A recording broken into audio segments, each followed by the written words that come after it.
today lecture we are going to discuss the some of the important groups or important structure. First one, we will cover the set of or group of non-zero complex number under multiplication. So this group is the most important group. In each and every exam there is always 1 to 2 questions. And next we will discuss the group of subsets. So let's start with the important structure, which is called the group of non-zero complex number.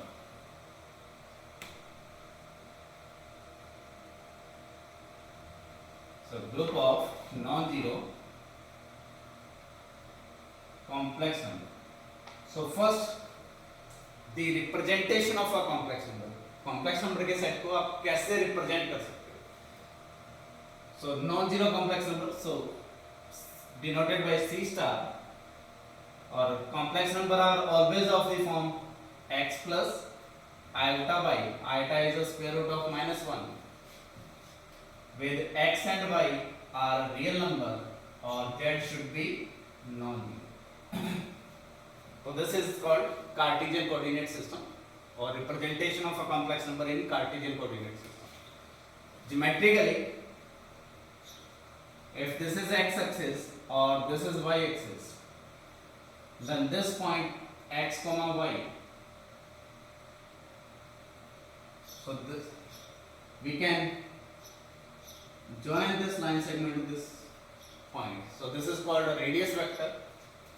So this r is a radius. So definitely r must be positive real number because radius vector is never zero, since C star member of C star की बात कर रहे हैं, and say this angle is a theta, so then x is equal to r cos theta, polar coordinate, and this distance y is equal to r sin theta.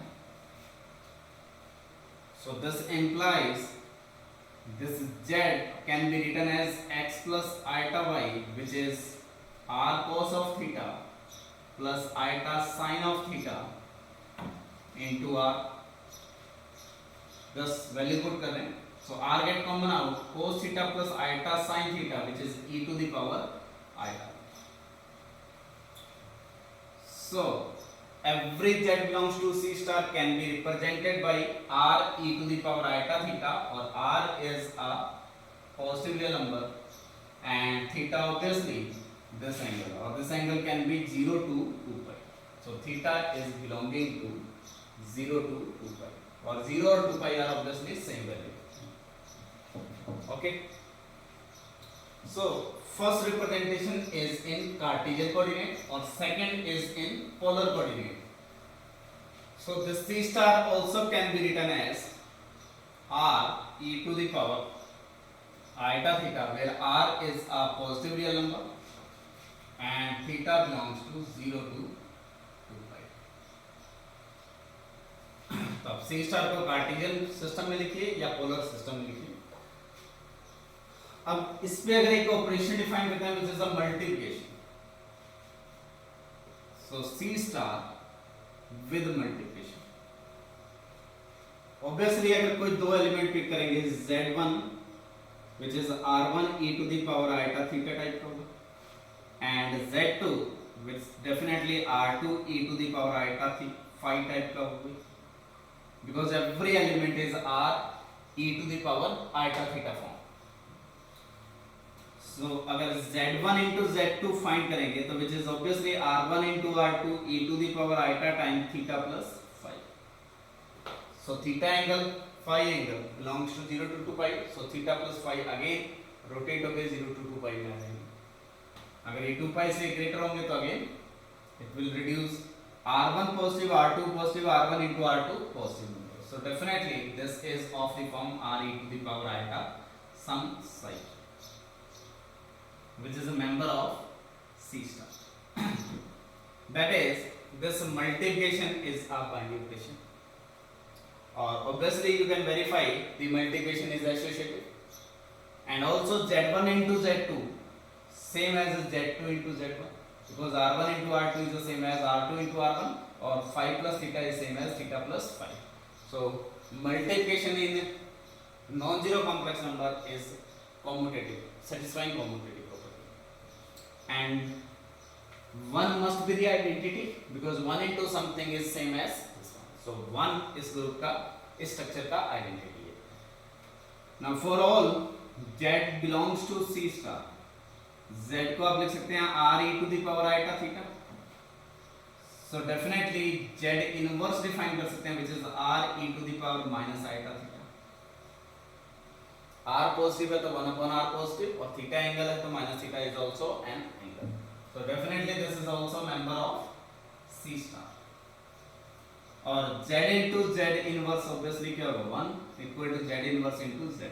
That is every element of z has a inverse property. So आपने proof करा कि this multiplication is a binary operation.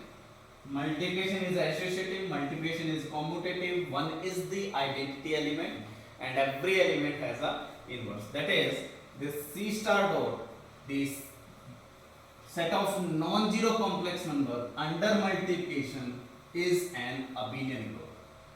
तो हमारे पास एक group मिल गया set of non-zero complex number under multiplication is an abelian group. और इस set में जो है नंबर ऑफ एलिमेंट्स है वो कितने हैं uncountable. Simple concept of real analysis. So abelian group of order uncountable. और आपने साइक्लिक ग्रुप में प्रूफ किया था कि अब every group which is a cyclic group is countable or the group of order uncountable is never cyclic. So definitely this C star is non-cyclic. So C star dot is non-cyclic क्योंकि group का order क्या है uncountable.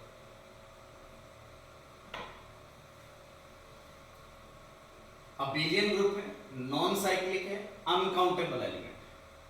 Next इसमें किसी fix order के कितने element है वो कैलकुलेट करते हैं. So task is if n belongs to natural number, कोई भी नेचुरल नंबर करते हैं, then a number of elements of order n in C star dot. एक इंपॉर्टेंट कंसेप्ट है कि C star dot में किसी n ऑर्डर के एलिमेंट्स कितने हैं या कोई भी अगर एक फिक्स एलिमेंट दिया गया है उस एलिमेंट का ऑर्डर आप कैसे फाइंड करेंगे. फॉर एग्जांपल अगर आपको मैं ये दूं z equal to 1 by root 2 plus iota time 1 by root 2, definitely ये belongs to C star dot. What is the order of this element.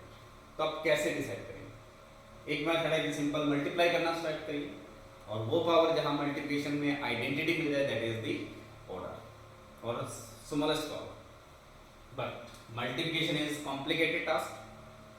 तो डायरेक्टली मल्टीप्लिकेशन फाइंड करने के बजाय हम इसको पोलर कोऑर्डिनेट में यूज करेंगे. तो प्रोसीजर क्या है. तो कुछ कैलकुलेशन करते हैं. लेट z कोई एक एलिमेंट है which is r e to the power iota theta belongs to C star क्योंकि C स्टार का हर एलिमेंट ऐसे एक्सप्रेस होगा.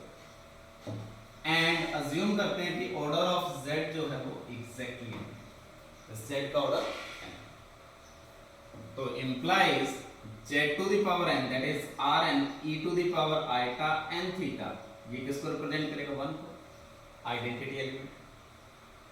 और r to the power n into e to the power iota n theta 1 है तो implies r to the power n को क्या होना चाहिए 1 एंड एक्स्ट्रा n थीटा को sorry e to the power iota n theta ये भी क्या होना चाहिए 1.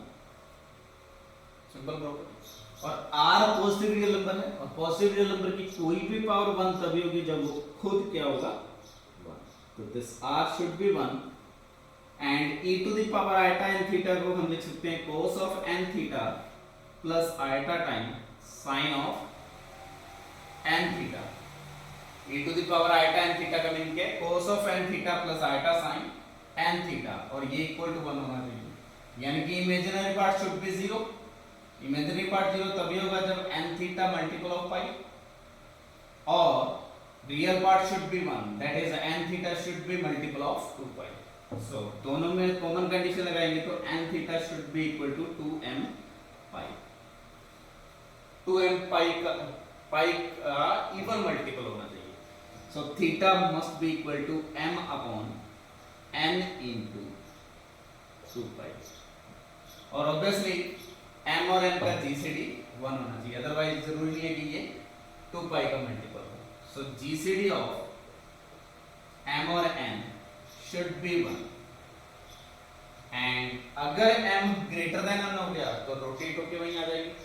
तो m should be less than और इक्वल टू, बिकॉज 2 पाई से ग्रेटर एंगल होगा तो रोटेट करके आप कहीं ना कहीं लोअर एंगल पे आ जाएंगे. सो हमने स्टार्ट कहां से किया था कि अगर z कोई एक एलिमेंट है c स्टार का and order of this z is n, then the radius vector r should be 1 and this theta is always rational multiple of m. कोई इंटीजर है, n नेचुरल नंबर है, तो m by n is a rational. तो theta is always a rational multiple of 2 pi and GCD of m और n should be 1 और m less than n. तो यहां से कंक्लूजन क्या हुआ? If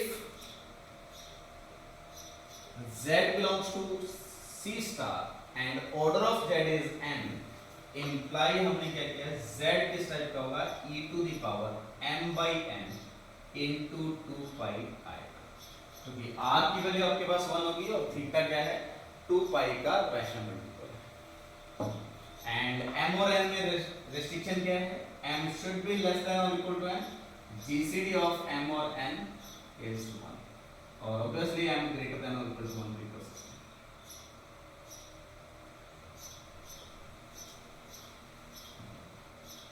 तो अगर कोई भी ऑर्डर n का एलिमेंट है तो इस फॉर्म में होगा. अगर कन्वर्स की बात करें, if z is this one, z square find करेंगे तो e to the power 2m upon n into this value. Cube find करेंगे तो 3m upon this और z to the power n करेंगे तो ये value e to the power 2 pi i आएगी which is equal to 1. यानी कि इस z का nth पावर करने पे क्या मिलेगा, आइडेंटिटी, और लोअर पावर पे कभी भी आइडेंटिटी नहीं होगा क्योंकि ये जीसीडी 1 है. सो डेफिनेटली जितने भी ऑर्डर n के एलिमेंट है वो इस टाइप के होंगे और इस टाइप पे जो भी एलिमेंट है वो क्या होगा, ऑर्डर n का एलिमेंट.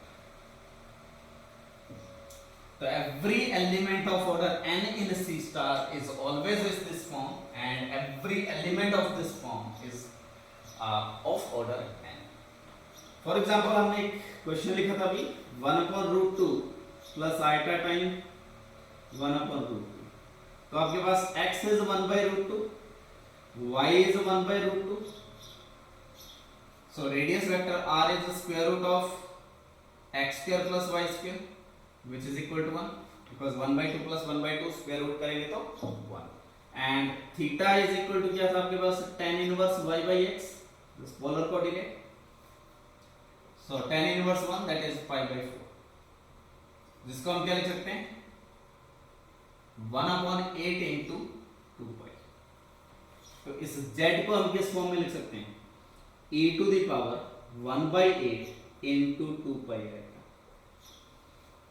तो जो m की वैल्यू है that is a 1 और value of n is 8. that is order of this element is exactly 8. तो एक मेथड तो ये है कि इसको पोलर कोऑर्डिनेट में चेंज करो और पोलर कोऑर्डिनेट में चेंज करोगे तो then z must be of a finite order whenever this radius vector should be 1 and theta should be rational multiple of 2 pi. और जो rational multiple of 2 pi में ये n आएगा that is the order of the element z provided GCD of n और m should be 1. ये procedure आपके पास. तो इसी के बेस पे हम क्या कर सकते हैं, डिफाइन कर सकते हैं कि नंबर ऑफ और लिस्ट ऑफ एलिमेंट, इस पे अभी आते हैं हम, list of elements of order n in C star dot.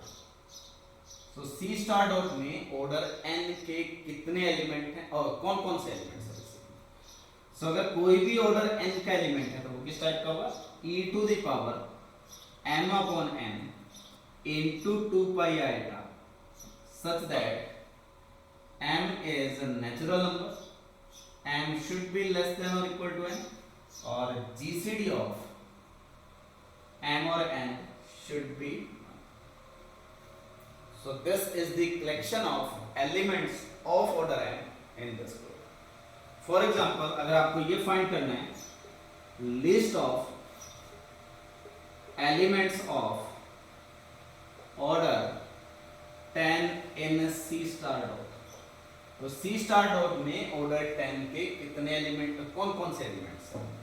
तो आपके पास n इज इक्वल टू क्या गया 10, so e to the power m by 10, जो एलिमेंट का कलेक्शन होगा m बाई 10 इंटू 2 पाई आएगा, और जो m होगा वो लेस देन n होगा, और m और n का जीसीडी क्या होगा 1. तो m की जो पॉसिबल वैल्यू है m can be 1, m can be 3, m can be 7 और m can be 9, because m और 10 का जीसीडी क्या होना चाहिए 1.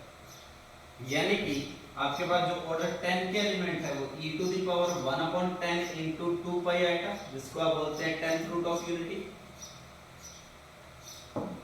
Then e to the power 3/10 into 2 pi आएगा.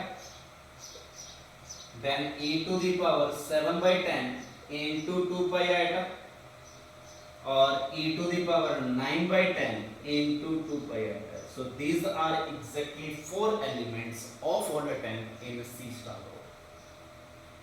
So I think clear यहाँ तक. C star dot में if Z is of a finite order or Z is of order n, then Z must be of this kind. और इस type का जो भी element होगा वो डेफिनेटली ऑर्डर n का होगा. और अगर आपको लिस्ट ऑफ एलिमेंट फाइंड करनी है ऑर्डर n की तो वो ये होगा. और बेसिकली ये कितना होगा इस सेट में elements, because m is less than or equal to n and GCD of m and n is equal to 1, जो basically definition है Euler phi function. Phi n is number of a natural number which are less than or equal to n and co-prime to n. तो इस set में जो m की choices हैं वो किसको रिप्रेजेंट करिए, नंबर ऑफ एलिमेंट, और वो कितनी चॉइसेस हैं phi n. So if n belongs to natural number, then number of element of order n in a C star is exactly equal to phi n. तो C star में order n के exactly phi n element है. आप कोई भी natural number pick कर लो आप, जैसे order 2 का exactly 1 एलिमेंट, order 3 के अगर फाइंड करोगे तो phi 3 which is 2 element, order 4 phi 4 which is 2 element, order 10 phi 10 which is 4 element. तो इस टाइप से आप किसी भी ऑर्डर के कितने एलिमेंट है वो फाइंड कर सकते हैं, और किसी भी ऑर्डर के कौन कौन से एलिमेंट हैं वो फाइंड कर सकते हैं. Next is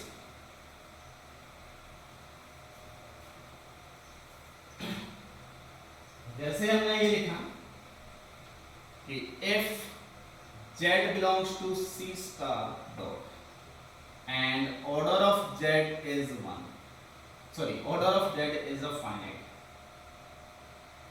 that is C star का एलिमेंट है और ऑर्डर फाइनाइट है. और if Z is equal to R e to the power iota theta, तो हमने प्रूफ किया था कि R should be is equal to 1, यानी कि रेडियस वेक्टर क्या होगा 1 होगा, और theta must B rational multiple of 2 पाई. तो ज्योमेट्रिकली इसका मीनिंग क्या है, सो इस जीरो को एक्सक्लूड कर दें, remaining is a C star. And if this one is a unit circle, तो जितने भी फाइनाइट ऑर्डर के एलिमेंट हैं, ये रेडियस वेक्टर क्या है आपके पास इक्वल टू 1, तो जितने भी फाइनाइट ऑर्डर के एलिमेंट है C स्टार में वो हमेशा कहाँ लाई करेंगे, यूनिट सर्कल पे. तो बेसिकली स्टेटमेंट क्या है, every finite order element, you can write down every finite order element in a C star dot is lying on unit circle, but इसका कन्वर्स ट्रू नहीं है, because एक्स्ट्रा कंडीशन क्या है theta पे, theta should B rational multiple of 2 pi. और कितने rational multiple होंगे 2 पाई के, काउंटेबल इनफाइनाइट, क्योंकि रैशनल नंबर कितने होते हैं काउंटेबल. सो यहाँ r के लिए सिर्फ एक चॉइसेस है और थीटा के लिए कितनी चॉइसेस हैं काउंटेबल. तो इस सर्किल पे टोटल अनकाउंटेबल एलिमेंट है, तो हर एलिमेंट जरूरी नहीं है कि फाइनाइट ऑर्डर का है, लेकिन जितने भी फाइनाइट ऑर्डर के एलिमेंट है वो इस यूनिट सर्किल पे लाई करेंगे. I think clear. तो डायरेक्टली हम बोल सकते हैं the number of elements in C star dot of finite order, total जो फाइनाइट ऑर्डर के एलिमेंट है 1 2 3 up to any one are countably infinite.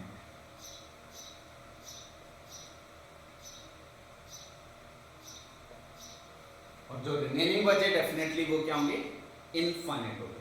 और टोटल ग्रुप का ऑर्डर अनकाउंटेबल है, फाइनाइट ऑर्डर के काउंटेबली इनफाइनाइट है, तो इनफाइनाइट ऑर्डर के अनकाउंटेबल है। So there exist uncountable number of elements of infinite order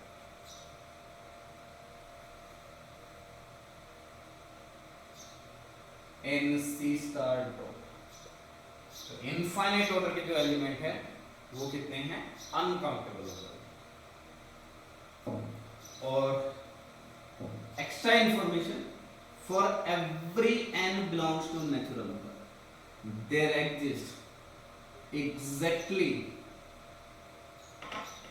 phi n element of order n in C star dot। तो जो order n के element है वो कितने हैं, एग्जैक्टली n, और हर n के लिए ये प्रॉपर्टी ट्रू है। और लास्ट लेक्चर में हमने प्रूफ किया था कि if G be any group with the property that for every natural number there is exactly phi n element in G, then every finite order subgroup is a cycle। Just go through last lecture, statement repeat करते हैं। If G be any group such that for every natural number there are exactly for every natural number say n there are exactly phi n element, then every finite order subgroup of this group is cyclic। तो ये property आपके पास C star में hold कर रही है, तो डायरेक्टली हम लिखेंगे every finite order subgroup n C star dot is cyclic. तो C स्टार डॉट खुद अपने आप में नॉन साइक्लिक है, लेकिन इसका हर फाइनाइट ऑर्डर का सबग्रुप क्या है, साइक्लिक। ये इंपॉर्टेंट कंसेप्ट है। आई थिंक क्लियर यहां पर।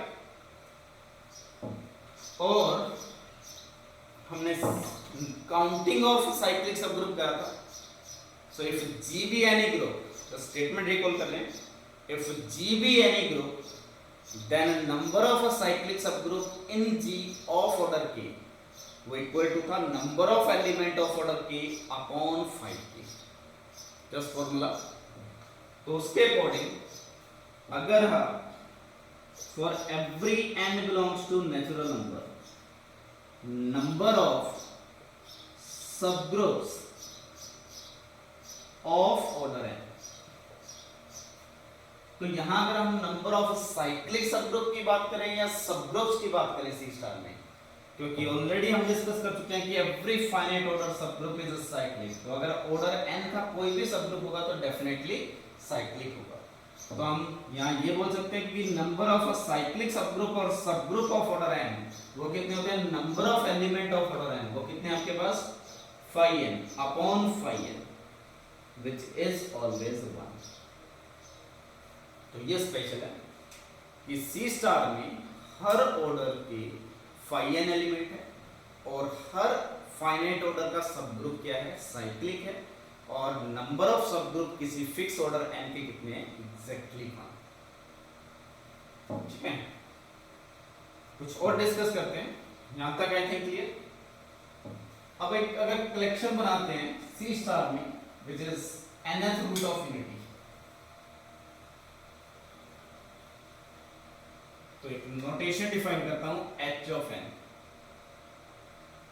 h ऑफ n नोटेशन का मीनिंग क्या है, z belongs to C star. So C star के मेंबर पिक कर रहे हैं जो किस किसी एक इक्वेशन का सॉल्यूशन है which is z to the power n equal to 1। So c अपने आप में एक फील्ड है, बस सिंपल डेफिनेशन से, फील्ड की डेफिनेशन से। और किसी भी फील्ड में अगर px कोई एक पॉलिनोमियल है जिसके कोएफिशिएंट किसी फील्ड से आ रहे हैं, px is a polynomial with coefficient from field और p का डिग्री जो है n है, then number of zeros of this polynomial can be at most n which are member of it। आपने सबने स्टेट में पढ़ा होगा every polynomial of degree n can have at most n roots which are member of the field। और जितने भी किसी भी polynomial के रूट आएंगे ऑब्वियसली c में तो आएंगे आएंगे। यहाँ ये का पॉलीनोमियल है जिसका डिग्री क्या है z to the power n minus 1, degree क्या है n। तो इसके पास जो c में रूट्स आएंगे वो कितने होंगे एग्जैक्टली है, क्योंकि c से बाहर कोई रूट जा नहीं सकता। तो डेफिनेटली कार्डिनलिटी ऑफ hn क्या आएगी n। ये सेट क्यों डिफाइन कर रहे हैं उसका रीजन अभी डिस्कस करेंगे। और nth पावर आइडेंटिटी दे रहा है तो इसमें हर एलिमेंट फाइनाइट ऑर्डर का होगा। नाउ सिंस ये कौन सा कलेक्शन है nth root of unity, so nth root of unity e to the power 1 upon n into 2 pi n order का एलिमेंट डेफिनेटली एग्जिस्ट करेगा। अगर अल्फा इसमें बिलोंग कर रहा है, अल्फा स्क्वायर अगर डिफाइन करते हैं e to the power 2 by n into 2 pi आएगा।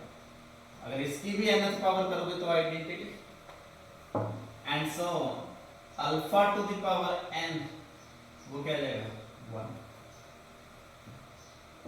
यानी कि ये सारे alpha to the power k जो है वो कहां बिलोंग कर रहे हैं hn में, और k कहां से वेरी कर रहा है 1 2 अप टू n, और hn में कितने एलिमेंट है n।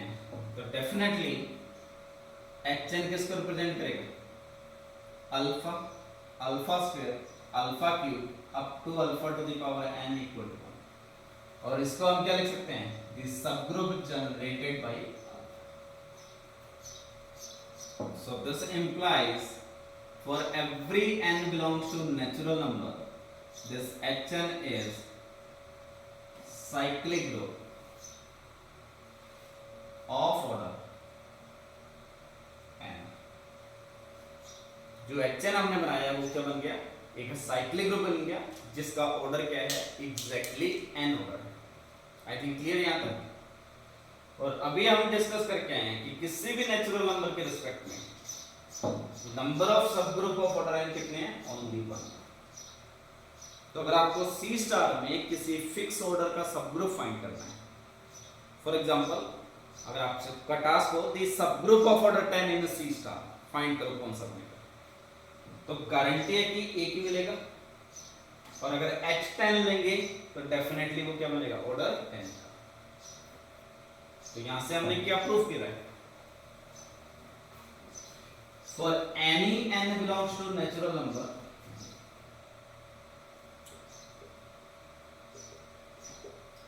ऑलरेडी डिस्कस कर चुके हैं C star dot has unique सब group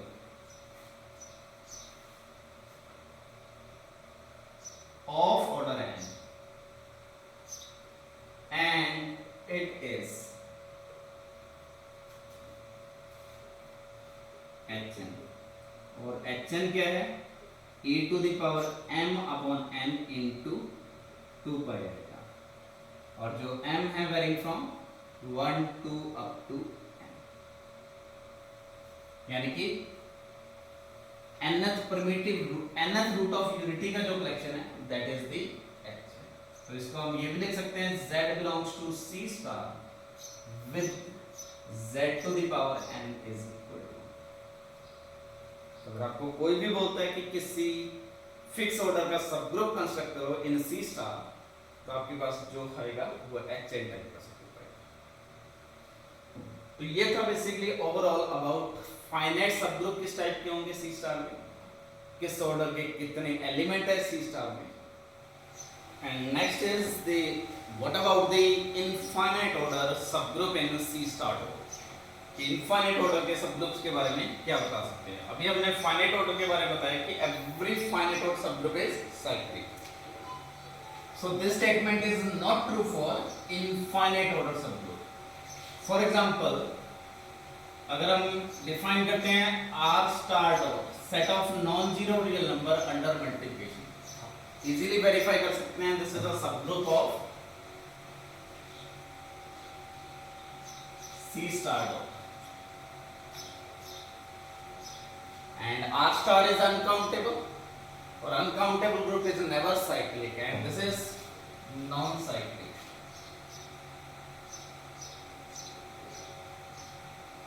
Subgroup. So every finite order subgroup in C star is a cyclic, but infinite order subgroup may be cyclic or may be non-cyclic. वो depend करेगा कि आप कैसे define करते हैं. For example this is a subgroup of C star dot which is a non cyclic subgroup. अब एक property, general property define करता हूं पहले.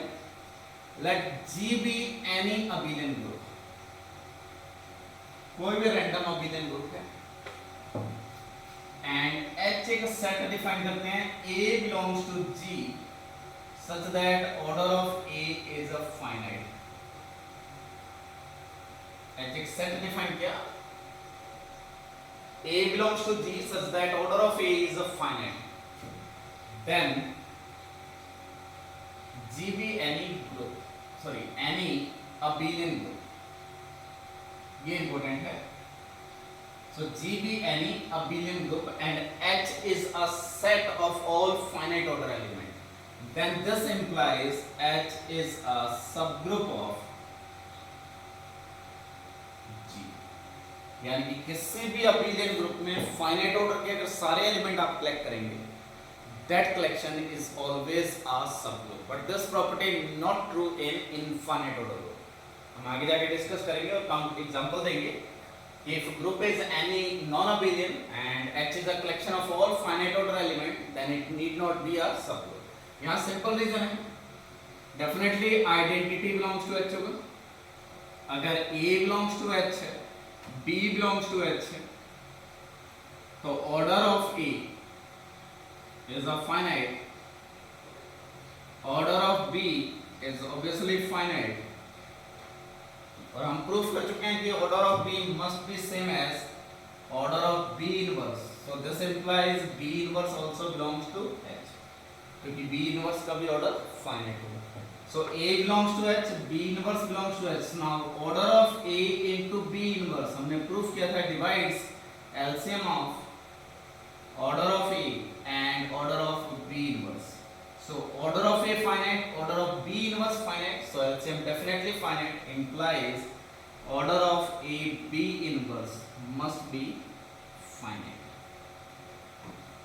Implies AB inverse belongs to H. So by one step test, H must be a subgroup of a group. So clear? In any abelian group, the collection of all finite order element must be a subgroup of the given group. So इस statement का भी हम यहाँ use करेंगे. Since C star dot abelian group है,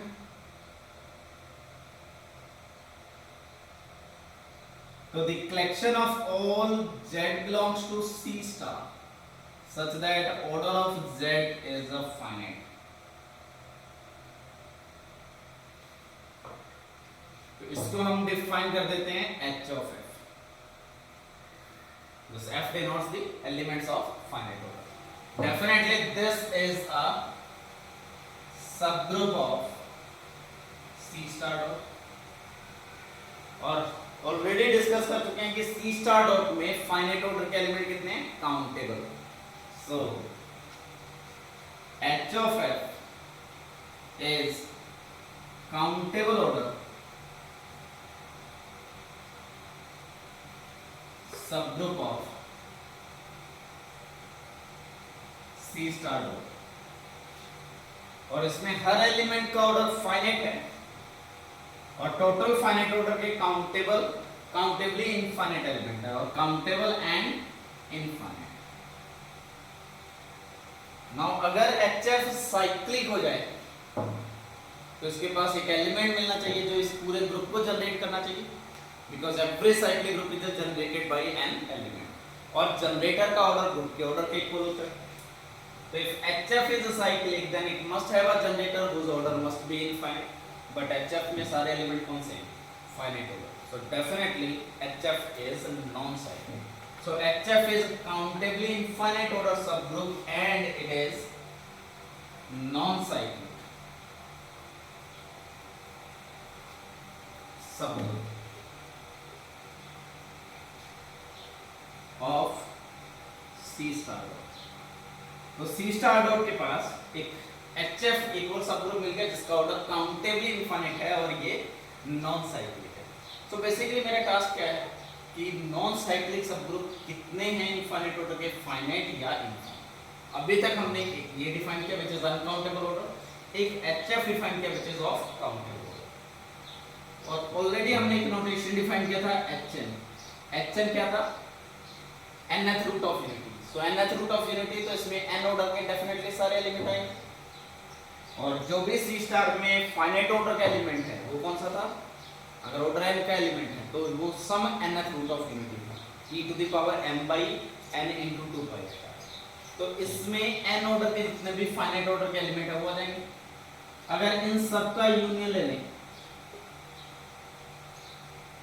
तो ये basically represent करेगा H of F।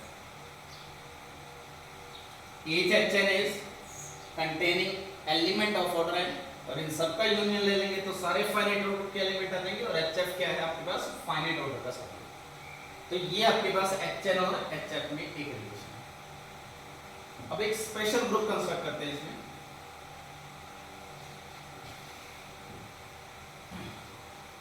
जैसे हम ऑलरेडी डिस्कस कर चुके हैं कि for all n belongs to natural number this HN किस टाइप का एलिमेंट था? e to the power m by n into 2 pi iota, और m कहां से वेरी कर रहा था आपके पास? 1 to up to n is a subgroup of C star dot। ये ऑलरेडी हम डिस्कस कर चुके हैं, और इस सबग्रुप का ऑर्डर क्या था आपके पास? n होगा।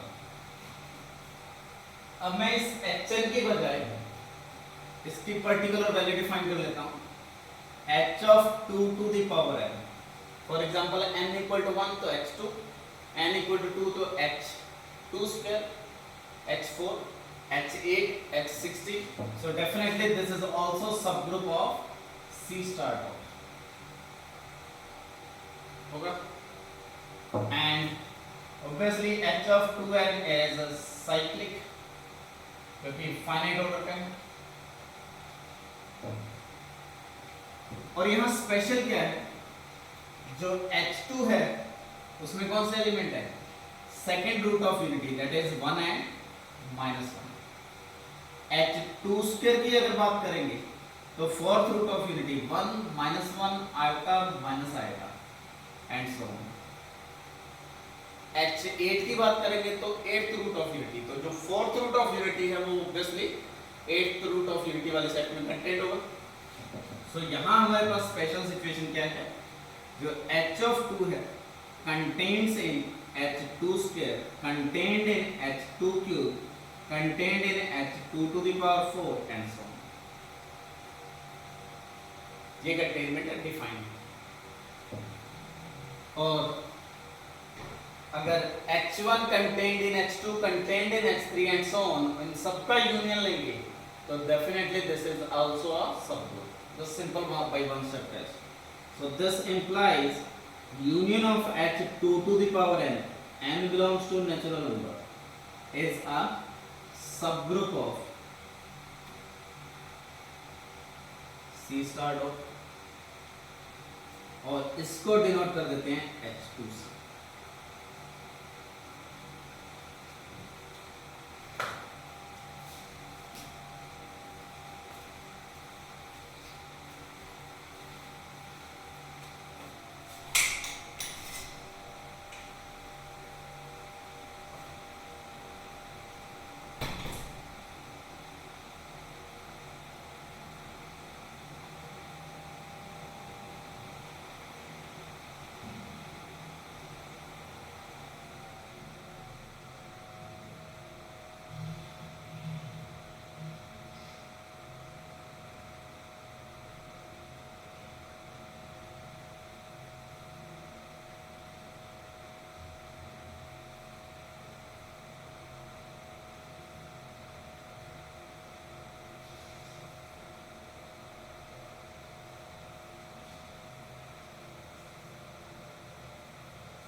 सो अब इस H2 में क्या स्पेशल है? Definitely this H2 is of infinite order.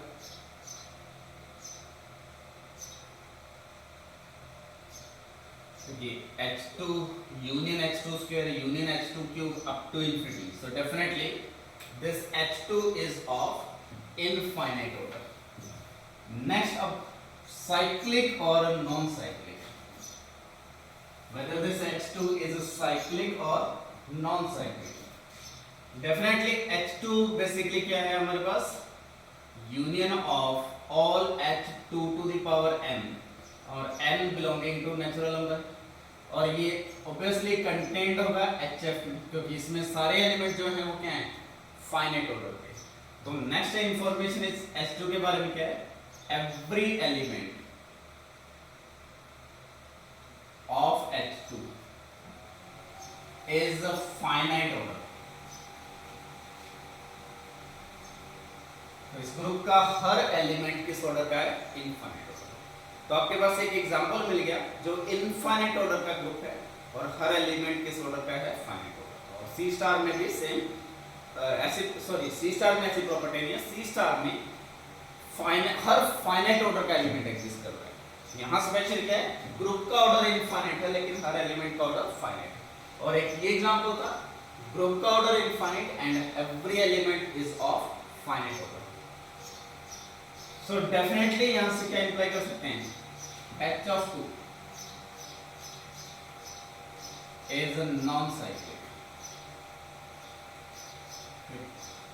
अगर ये साइक्लिक हो जाए तो इसका जनरेटर मिलेगा और ग्रुप का ऑर्डर इनफाइनाइट है तो जनरेटर का ऑर्डर क्या होना चाहिए? Infinite. But in this group every element is of finite order. So definitely it must be non-cyclic. अब इसके अलावा जो बहुत मोस्ट इंपॉर्टेंट प्रॉपर्टी है H2 की,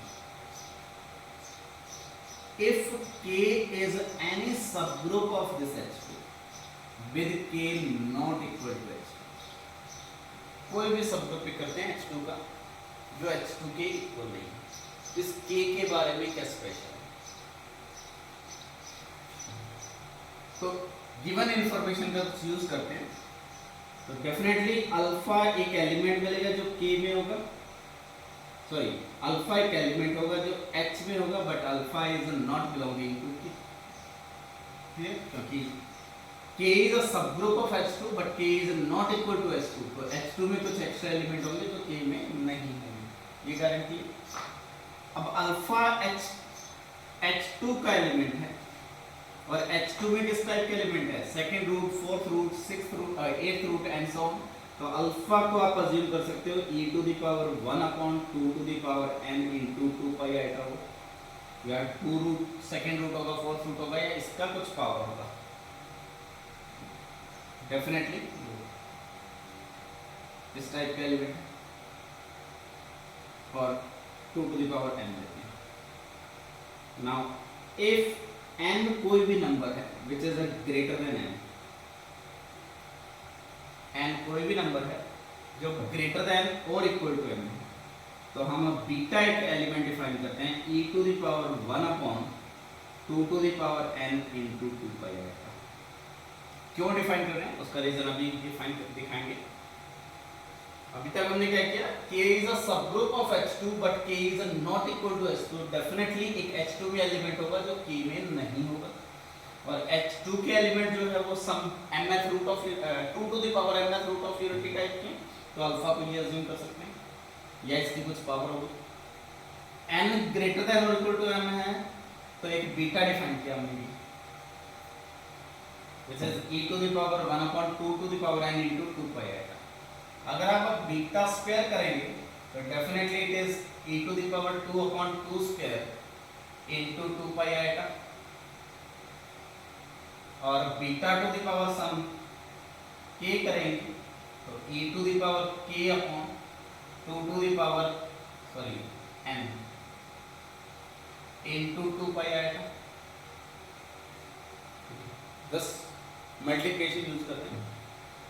now n is greater than m तो definitely n equal to m plus r type का होगा. n इज इक्वल टू क्या होगा m प्लस r का होगा। अगर मैं beta to the power 2 to the power r find कर लेता हूं तो ये किसके इक्वल होगा e to the power 2 to the power r upon 2 to the power n into 2 pi आएगा। क्यों फाइंड कर रहे हैं, just wait 1 minute. This is equal to e to the power 1 upon 2 to the power n minus r into 2 pi आएगा और 2 to the n minus r किसको represent कर रहा है n को, तो this is e to the power 1 upon 2n into 2 pi आएगा और ये किसको रिप्रेजेंट करेगा। तो बेसिकली हो क्या रहा है, अगर n greater than or equal to m, if n is greater than or equal to m and beta is this element, so definitely there exists some r such that beta to the power 2 to the power r is equal to alpha. Clear? Now if this beta does not belongs to k,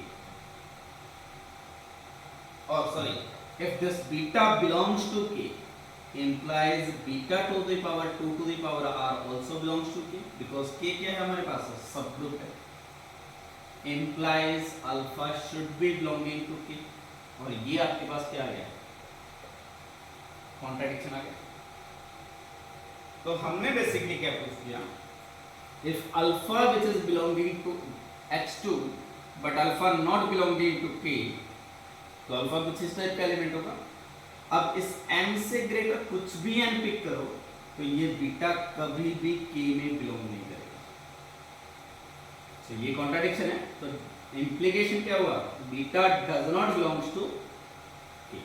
तो for every n greater than m this beta does not belongs to k। So k में किस type के element हो सकते हैं, जब ये n की वैल्यू m से लेस है। तो इस n के लिए कितनी चॉइसेस होंगी, ओनली फाइनाइट चॉइसेस, और उनको आपस में ऑपरेट करोगे तो एटमॉस कितने एलिमेंट जनरेट होंगे, फाइनाइट। तो जब भी n ग्रेटर देन और इक्वल टू m है तो this beta is not member of k।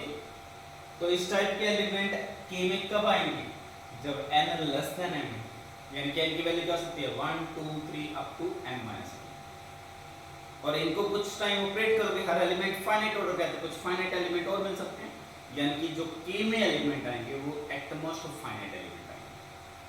तो स्पेशल क्या प्रूफ किया, if k is a subgroup of h2 but k is not equal to h2, then conclusion is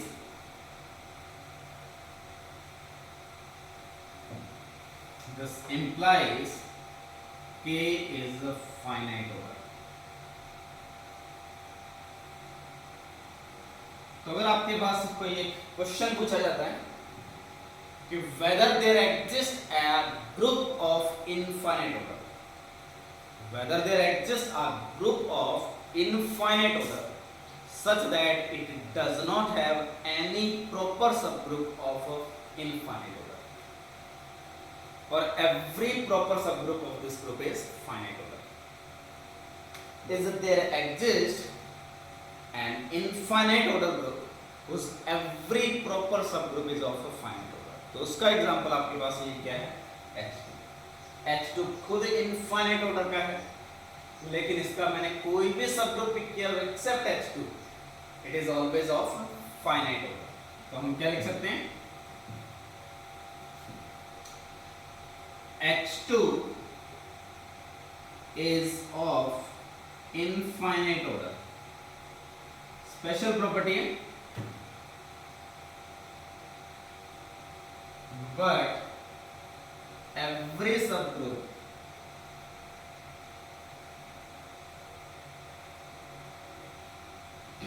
of H2 is of finite order except H2 itself। तो H2 के अलावा remaining जितने भी subgroup हैं वो क्या हैं, फाइनाइट ऑर्डर हैं। तो ऐसा हो सकता है कि एक इनफाइनाइट ऑर्डर के पास कोई भी सब ग्रुप नहीं एग्जिस्ट करे which is of infinite order except itself. और definitely this K is also subgroup of C star dot, और हमने सी स्टार डॉट में प्रूफ किया कि एवरी फाइनाइट ऑर्डर सब group is a cyclic. So extra information क्या है, if K is a subgroup of H2 and K is not equal to H2 implies K must be cyclic। तो ऐसा हो सकता है कि एक कोई ग्रुप मिले जो खुद नॉन साइक्लिक हो और इनफाइनाइट ऑर्डर का हो।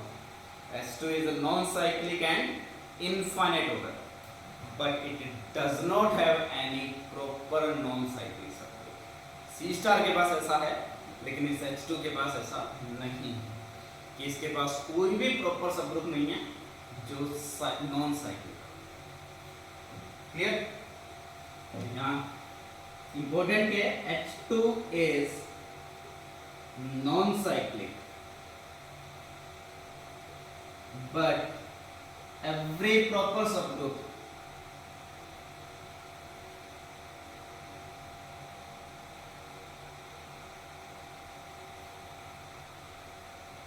of H2 is a cyclic।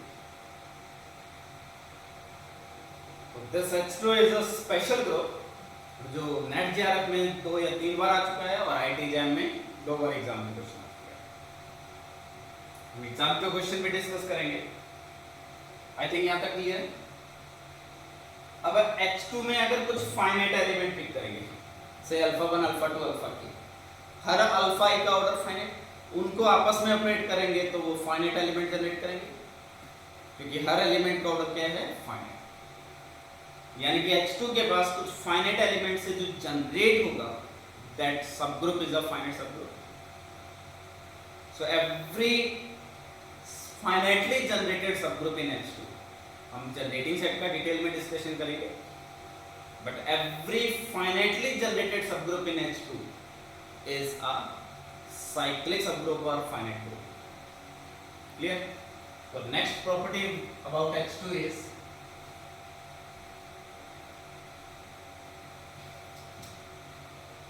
so every finitely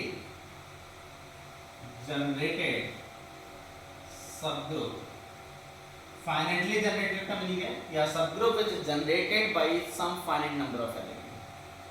Every finitely generated subgroup of H2 is a finite। ऐसा इन जनरल ट्रू नहीं है, but in H2 it is true। और finite है तो obviously cyclic। So again every finitely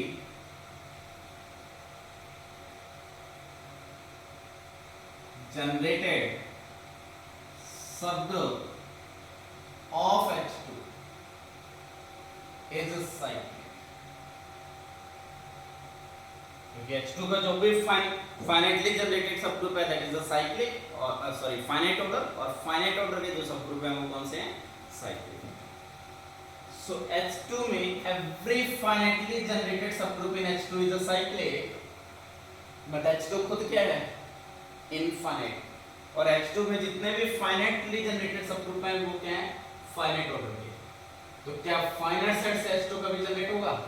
H2 itself is infinite और finitely generated subgroup कौन से हैं? फाइनाइट। सो इन दोनों को कंबाइन करेंगे तो H2 is non finitely generated group. H2 अपने आप में फाइनाइट सेट से जनरेट नहीं होता। तो ये कुछ स्पेशल है H2 के बारे में। सो हमने H2 बेसिकली क्या डिफाइन किया था?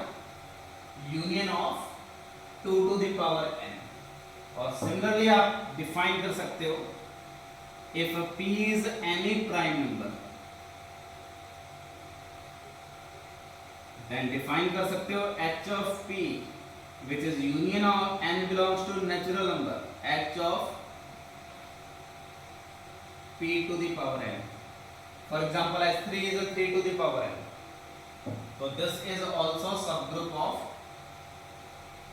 C star dot. और जो भी आपने h2 का प्रॉपर्टी डिस्कस किया है वो इस हर p के लिए ये होगा। और p के लिए कितनी चॉइसेस हैं? इनफाइनाइट। और हर xp क्या होगा? Non cyclic. तो C स्टार के पास इनफाइनाइट ऑर्डर के नॉन साइक्लिक सबग्रुप कितने मिल गए? इनफाइनाइट। तो final property C star dot has infinite number of non-cyclic subgroups of infinite order. Finite order में जो है वो सारे क्या हैं? Cyclic. So C star has infinite number of a non-cyclic subgroup of infinite order.